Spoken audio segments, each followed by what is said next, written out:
back to my channel. So, ito ngayon, ipakita ko lang yung aking mga cactus dito sa harap ng aking bahay.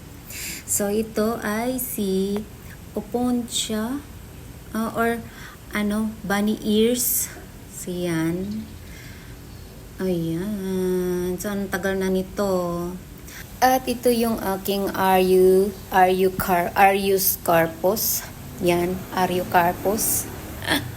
So ito, ay nako, niripat na naman to kasi binahaya na naman ng langgam. At ito yung aking Mammillaria na lady's finger. So yan, ang kapal-kapal na niya, lago-lago na. Yan, konti lang yan nung binili ko, mahigit isang taon na yan siya. At ito naman yung aking new, mahigit isang buwan pa lang ito, pero ayan na, nakikita ko na stable na siya kasi yun, nagpipink na siya. Yun, diba, yung tuktok niya. At ito naman yung aking peanut cactus. So yan, tagal-tagal na rin ito pero wala pa rin silang flower. Kailan kaya mag-flower nito? Maganda pa man ang flower niya. Ayan si peanut cactus. So yan, yan sila. At ito naman yung aking sino ba to? Si Pachypodium lamery. Ayan, or Madagascar palm. So yun, laki-laki na rin niya. Diba? Green na green yung kanyang dahon. Pero nung nainitan niya, nag-yellow. Oh my God, akala ko ano na mangyayari sa kanya. Buti na lang, green na uli. At ito naman yung aking Trigona rubra. Ayan, ang tangkad na rin ito. So medyo nawala yung kulay sa stem niya. Pero yung kanyang dahon ay purple pa rin. Yan, si Trigona rubra. Tapos meron dito sa baba, sabi iba daw ito Kaya bumili rin ako.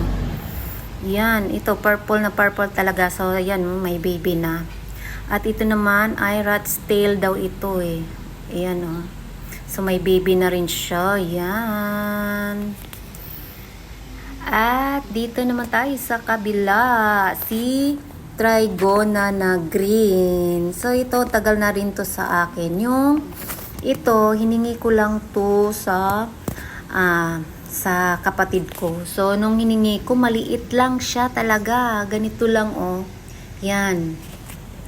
So ito, 2 years ko na itong Yan, 2 years na siyang nakatanim. At dito naman ay meron akong itinanim dito na Ferocactus. Ayan tingnan mo. Magkasing laki lang sila noong binili ko yan. Ganyan lang sila kaliit. Pero ito malaki na. Yung isa kasi hindi lumaki dahil na sunburn. Ayan. So hindi ko talaga alam yung pinaka-ID nila. Pero alam ko family ng Ferocactus. At ito naman, ayan, isa rin tong Euphorbia, pero hindi ko rin alam ang kanyang proper ID niya. So yan, maliit lang to rin nung binili ko, yun. Noon sa tinuro ko, ganun lang siya kaliit. So ngayon, ang tangkad-tangkad niya na, ayan. Ayan diba? Parang variegated siya. So, dito naman tayo sa kabilang window. Ayan. Ayan sila dyan. Ito ay stable na rin ito. Si T-Rex or T-Lux. Hindi ko sure. So yan.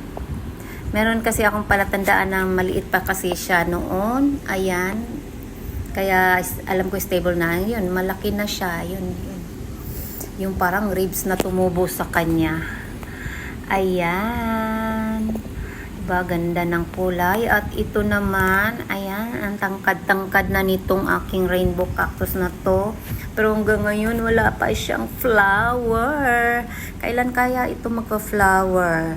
Ayan, kasi ang ganda ng flower niyan pag namulaklak talaga. Grabe, malaki yan. At ito naman si Echinopsis ba ito na si Maribilis? Maribilis, ayan. So, pag nagfa-flower ito, sa gabi lang siya nag-bloom. Tapos, sa umaga, ayan, close na, patay na siya. Tapos, ayan, meron na siyang pops. Ayan, gumaganyan talaga siya, yung hindi siya nag-i-straight. At ito naman yung green na bunny ears. Ayan, yung kanina yung medyo may pagka-yellow, ayan. At ito naman ay nakalimutan ko ang kanyang ID, pero ang ganda ng flower nito, kulay yellow. So hindi pa rin sila namumulaklak. Ay nako, yung ibang mga cactus nagfa-flower na. Yung akin na lang ang hindi. Ewan ko kung bakit. Sagana naman sila sa init. Ayan, tutok na tutok yung araw sa kanila dyan. So, ayan, yung akin na lang ang naiwang cactus na hindi pa nagfa-flower. Kailan kaya sila mamumulaklak, diba? Inggit na ako sa mga nagfa-flower na cactus. So, akin, ayan, napag-iwanan na. Pero at least, buhay, diba? Ayan, so okay lang yan. Magbo-bloom din yan sila balang araw, o diba? Huwag mawala ng pag-asa. At dito naman tayo sa aking mga agaves. So ito si agave, ano ba to? Si Potatorum Blue Wings. So yan, maliit lang to nung nabili ko. Ngayon malaki na. O yan. At marami na rin ako nitong nakuhang baby. Pero iisa lang yung nag-success. Ayan, si Potatorum Blue Wings. So, diba, ganda-ganda nyon. Mga compact type lang tong aking mga Potatorum. Ibig sabihin, hindi sila lumalaki. Ayan, lalaki lang sila ng konti. Ayan. So, gusto ko lang yung mga cute na agaves. At ito naman next, ito favorite ko, si agave kabutugani. So yan, ganda ni agave kabutugani. So ito nung binili ko ay 3 patong pa lang. So ngayon, ayun, naka ilang na yan. Yun, mga bagong tubo na yan nandyan. So meron na rin siyang baby. May baby na rin ito. Ayan. Diba? Ganda-ganda ni ni kabutugani. So, yan. Mga compact type. Yan. And next naman ay sino to? Si Titanota. Hindi ko kung ano bang ID nito, basta siya si Titanota. So yan, ang ganda-ganda ng kanyang teeth. Yun ang pinaka gusto ko sa kanyang features. Yan yung kanyang teeth na dark white. So, yan, diba, ganda-ganda. So ganun din, compact type lang. Ayan. Ganda ni Titanota. Super cute.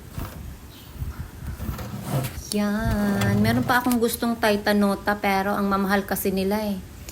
Ang ganda talaga nung nagustuhan ko. Pero hindi ko rin alam kung anong proper ID. Ayan. Diba? Ganda-ganda. Tapos, ito naman si si Ohiragen. Yan. Sa compact type din. Yan, ganda-ganda nito. Maliit lang ito. Yan, maliit pa lang. So, yan. Pero na rin siya. Ayan, magbabagong bagong tubo na dahon. At ito naman ay si Potatorum Kanina si Blue Winds. Ito naman si Trade Winds. Ayan. So ito, mura lang to si Trade Winds. Nabili ko lang siya 100. Ganon. At ito, yung pinakamaliit talaga, siya yung pinakamahal. Ayan. Ito si It Minces Variegated. Ayan. So, compact type lang din ito. Ayan, pag lumaki, ayan, magko-compact lang siya. So, yan lang. At ito pala yung baby nung si baby ni Potatorum Blue Winds. Ayan, ito. Yan yung yun yung anak niya. And meron pa isa palang agave. Ayan, ito si agave stricta rubra kasi nagpa-purple siya. Yan. So, yun lang guys. Thank you sa panonood. At sa uulitin, mag-subscribe na rin kayo sa aking channel. Bye!